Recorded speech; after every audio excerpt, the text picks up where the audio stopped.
माँ भगवती बगलामुखी माता जी की साधना से जुड़ा अनुभव भी व्यक्त करूंगा मैं। आशीर्वचन स्वरूप श्री राम को कुछ दिव्य मार्गदर्शन भी दूंगा। जैसे कि माँ भगवती बगलामुखी माता जी की जब भी हम साधना चालू करते हैं, आराधना चालू करते हैं, तो कुछ आवश्यक सामग्रियाँ हमारे पास होना चाहिए। जैसे कि हमें पीले कपड़े धारण करना चाहिए माँ बगलामुखी माता जी की पूजा करने के लिए। पूजा स्थान पर हमें उस कमरे का पीला कलर कर देना चाहिए, पीला पेंट मार देना चाहिए, वहाँ पर पीला लाइट लगा लेना चाहिए। और जहाँ पर माँ बगलामुखी देवी का विग्रह स्थापित हो, उनका छायाचित्र स्थापित हो, वहाँ पर शिल्प गणपति जी, हनुमान जी, लक्ष्मी नारायण, भगवान शिव, पार्वती जी जो मुख्य देवी देवता है, उन्हीं के ही विग्रह उनके साइड में स्थापित हो। जो सामान्य लोग कई प्रकार के संत महात्माओं की फोटो रख देते हैं, वह फोटो विग्रह नहीं होना चाहिए। साथ में माता बगलामुखी माँ के विग्रह जो प्रिंट करके स्थापित करने के बाद में एक गुरु विग्रह होना चाहिए। और माँ बगलामुखी माता जी का जो दिव्य स्थान होता है वो श्री यंत्र में होता है। बगलामुखी श्री यंत्र साधक के पास होना चाहिए, क्योंकि इस श्री यंत्र के बिना माँ भगवती की कृपा को प्राप्त नहीं किया जा सकता है। तो इस श्री यंत्र को भी आप आपके पूजा स्थान पर स्थापित करें। आपके पास एक रुद्राक्ष की माला होना चाहिए। देखिए, आप हल्दी की माला लेते हो तो हल्दी माता रानी को बहुत प्रिय है। अगर हल्दी की माला न भी है तो आप रुद्राक्ष की माला रख सकते हो। रुद्राक्ष की माला से आप जाप कर सकते हो। और ये जो माला जाप करने के बाद जो मेरू को हम लांघते हैं, ये मेरू को लांघना नहीं चाहिए, इसकी उधर नहीं जाना चाहिए। तो इसी को यहीं से घुमाकर इस प्रकार से पुनः हमको वापस कर लेना चाहिए। जैसे दीवार यहाँ से वहां तक है, फिर वहां दीवार आ गई तो उसके पार नहीं जाना है हमें, नहीं तो इसको तोड़ना पड़ेगा हमको। तोड़ेंगे तो बहुत क्षति होगी। इसलिए गुरु मुखी होकर साधना करना चाहिए, मनमाने तरीके से साधना नहीं करना चाहिए। और माता बगलामुखी माँ की साधना में माता भगवती का मंत्र जाप करते, पूजा करते, तो सबसे पहले हमें 3 बार माँ भगवती का जलपान करना चाहिए। ओम ह्रीम पीताम्बराय नमः, ओम ह्रीम स्तंभरी नमः, ओम ह्रीम बगलामुखी नमः। फिर पृथ्वी माता का पूजन करके हमें प्रणाम होके फिर हमें भगवान गणपति जी, भैरव जी और बटुक भैरव जी के बाद माता भगवती की उपासना करना चाहिए। सर्वप्रथम आप अगर बगलामुखी माँ की साधना को आरंभ कर रहे हो, तो अगर स्वयं के लिए जो कुछ भी कर रहे हो, तो आपको प्रार्थना करना ही है गुरु की।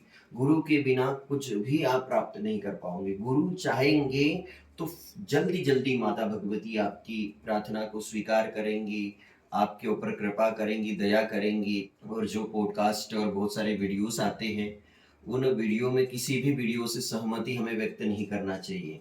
हमें यम, नियम, आसन, प्राणायाम, प्रत्याहार, धारणा, ध्यान और समाधि, अगर हम किसी के वीडियो को देख रहे हैं तो हमें ज्ञात होना चाहिए कि वो गुरु है कि नहीं है। कई पॉडकास्ट वाला तो नहीं है वो। क्या वे यज्ञ करते हैं कि नहीं करते, क्या उनके गुरु है कि नहीं, क्या उन्होंने गुरु दीक्षा ली है कि नहीं ली है, क्या वे गुरु सानिध्य में साधना कर रहे हैं कि नहीं कर रहे। जो व्यक्ति खुद ही गुरु दीक्षा ना लिया हो, जिसके खुद के ही गुरु ना हो, जो खुद ही गुरुकुल न जाता हो और उससे आप दीक्षा ले ली, तो आपका तो सर्वनाश हो जाएगा। क्योंकि इतने बड़ी महाशक्ति महाविद्या के मंत्र जाप करने के बाद हमें लाभ प्राप्त होना चाहिए। अगर लाभ प्राप्त नहीं होता है तो हम कहीं ना कहीं असफल हो जाएंगे। माता बगलामुखी देवी की जिस दरबार से हमें दीक्षा मिलती है, वहां पर माता भगवती का द्विभुजा वाले स्वरूप का चिंतन करें तो अति शुभ होता है। और हमें जो हमारे गुरुकुल में जो माता पीताम्बरा देवी है, उसी के मंत्र का जाप करना चाहिए। उसी स्थान से जो मंत्र हो उसका जाप करना चाहिए। हमें उसी स्थान पर जो माँ भगवती पीताम्बरा देवी विराजमान है उसका जाप करना चाहिए। हमें हमारे गुरुदेव जी को प्रसन्न करने का प्रयास करना चाहिए, क्योंकि गुरु बिन भव निधि तरह न कोई, चाहे बिरंजी संकर सम हुई। भगवान सदगुरुदेव की कृपा के बिना, भगवान गुरुदेव की कृपा के बिना हम उस महाशक्ति माँ बगलामुखी देवी, पीताम्बरा देवी की ओर नहीं बढ़ सकते हैं। हमारे शरीर से जो अथर्व प्राण सूत्र निकलते रहता है, कहीं बाल के अंदर से, कहीं ब्लड के अंदर से, कहीं कपड़ों के अंदर लग के निकल जाता है, उसी के अंदर माँ भगवती है। माँ बगलामुखी माँ की शक्ति इस संसार के हर एक मनुष्य के भीतर है, लेकिन शायद मनुष्य अज्ञानता बस जानता नहीं, उसे जागृत नहीं करना चाहता। अगर वो जागृत कर ले तो वो स्वयं ही शक्तिमान बन जाएगा। ध्यायेत कुंडलनी देवी स्वयं भुलिंग वैष्टनी, श्यामाम सूक्ष्माम सृष्टि स्थिति संहार रूपाम, ध्यायेत उधर्वगामिनी। मैं उस पराशक्ति का ध्यान करता हूँ, मैं उस महाशक्ति का ध्यान करता हूँ जो अजर अमर अविनाशी है, जो कभी ना मरती है ना कभी जन्म लेती है, जो पराशक्ति है। वही दुर्गा है, वही काली है, वही आदि शक्ति, वही शिव है, वही महाविष्णु है, वही गणपति है, महागणपति है। ऐसी पराशक्ति महाशक्ति जिसे कुंडलनी शक्ति कहते हैं।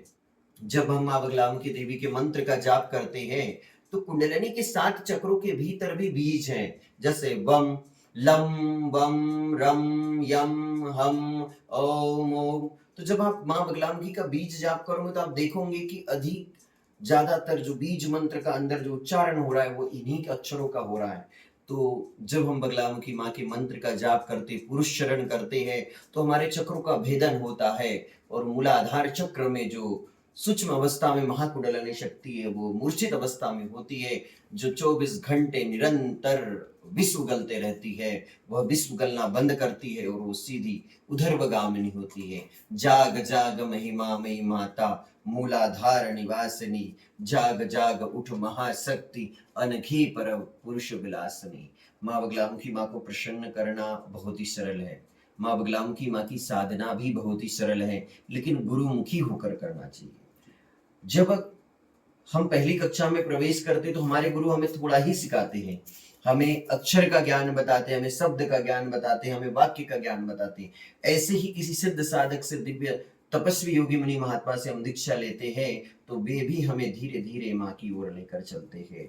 तो माँ भगवती की उपासना गुरु सानिध्य में करना है, मनमानी तरीके से नहीं करना है। बगलामुखी श्री यंत्र का प्रतिदिन शुद्ध निर्मल जल से स्नान करवाकर और माता रानी का पूजन करना है। माता भगवती की साधना करते हुए हमें त्राटक करना है, त्राटक करते भी मंत्र जाप करना है। हमें मनमानी तरीके से किसी प्रकार का जाप नहीं करना है। जब हम उस योग्य बन जाएंगे, जब हमारे भीतर की दिव्य शक्तियां जागृत होना चालू हो जाएंगी, तब हम मानसिक जाप की ओर जाएंगे, क्योंकि अभी वाचिक जाप की ओर हमें जाना है। क्योंकि वाचिक जाप की ओर नहीं जाओगे तो आपके शरीर की तंत्रिकाएं जागृत नहीं होगी। माँ बगलामुखी माँ की साधना, माँ बगलामुखी माँ की तपस्या आप अगर कर रहे हो तो ये मान लीजिए कि आप माँ तारा की भी साधना कर रहे हो, माँ सोरसी जी की भी कर रहे हो, माँ काली की भी कर रहे हो, माँ भुवनेश्वरी की भी कर रहे हो, माँ छिन्नमस्ता की भी कर रहे हो, अर्थात संपूर्ण 10 महाविद्याओं की साधना कर रहे हो। और इस भगवती को निर्मल भाव से हमें बुलाना है। हमें माँ भगवती पीताम्बरा भगवती को गुरु परंपरा से बुलाना है। माँ बगलामुखी माँ का जिस मंत्र का आप उच्चारण करोगे उस मंत्र का एक विनियोग होता है। उस विनियोग के अंदर बहुत सारे रहस्य छिपे होते हैं। क्या शक्ति है, क्या मंत्र है, क्या छंद है, उस हिसाब से हमें मंत्र का उच्चारण करना पड़ता है। सभी शिष्यों से भी इस सत्संग के माध्यम से यही कहना चाहूंगा कि अगर आप माँ बगलामुखी माँ की साधना सीखना चाहते हो, माँ बगलामुखी माँ के मंत्र का जाप करना चाहते हो, माँ बगलामुखी मंत्र का पुरुषचरण करना चाहते हो, तो आपको एक शिक्षक गुरु लगेंगे, एक योगी, एक तपस्वी गुरु लगेंगे जो स्वयं भी साधना करते हो, जो स्वयं भी सिद्ध हो और वो आपको मार्गदर्शन दे सकते हैं। मैं समस्त लोगों से कहूंगा कि अगर आप सच्चे हृदय से माँ की ओर जाना चाहते हो तो आप श्री राम जैसे माँ बगलामुखी पीठ साउंगी पहुंचिए। श्री राम का सबसे पहले हमने कुंडली का विश्लेषण किया, इनका भाग्य चक्र का विश्लेषण किया, इन्हें संपूर्ण जानकारी बताई, फिर इन्हें दीक्षा की सामग्री बताई और ये दीक्षा की सारी सामग्री लेकर यहाँ पर पहुंचे हैं और आज माँ के दरबार में इन्हें दीक्षा का सौभाग्य मिला। अब ये माँ बगलामुखी मंदिर से जो जो भी जानकारियां मिलेंगी गुरुदेव जी द्वारा, इन जानकारी के आधार पर माँ की साधना करेंगे। इनके जीवन में जो भी कष्ट हैं, बाधाएं, आपत्तियां, विपत्तियां हैं, गुरु उन आपत्ति विपत्तियों से लड़ने के लिए इन्हें प्रेरणा देंगी। तो आप सभी भक्तों को जय माँ पीताम्बरा, जय माँ बगलामुखी। जाग जाग मूला